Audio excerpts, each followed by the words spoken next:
বন্ধুগণ, ঘরে তো জল ঢুকছিল, সেই ঘর এখন পরিষ্কার করতেছি। পরিষ্কার করে সারছি ঘন্টাখানি আগে। এখন ওই চারিদিকে যে ময়লা টলা ডিজাইন মারিছে, ফ্রিজের নিচে, আলমারির নিচে, ড্রয়ারের নিচে, এই যে ড্রয়ার থেকে জল পরিষ্কার করলাম।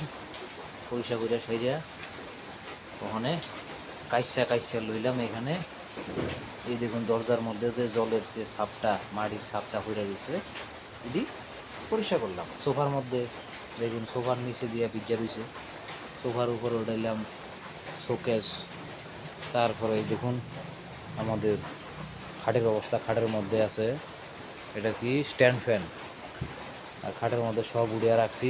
জল আসিল সারা রাত্র, সকালবেলা উঠটা পরিষ্কার করছি। এখন শুকনা দেখা যায়, এই কারণে 6টার সময় পরিষ্কার করে ফ্যান ট্যান চালাইয়া একদম ইয়ে করে রাখছি, ঝককাশ করে রাখছি। এই দেখুন আমাদের উঠানের অবস্থা দেখুন, উঠানটাও এখন জলে পরিষ্কার হয়েছে। হ্যাঁ, মোটর চালিয়ে পরিষ্কার করলাম।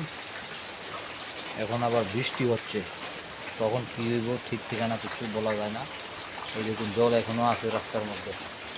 এই দেখুন, আরও দেখাচ্ছি, বলেন।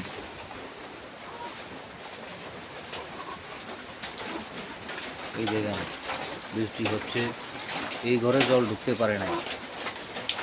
এই দেখেন এই খরগোশগুলি ছটফট করছে বৃষ্টির জলে এবং মুরগ লাগাচ্ছে।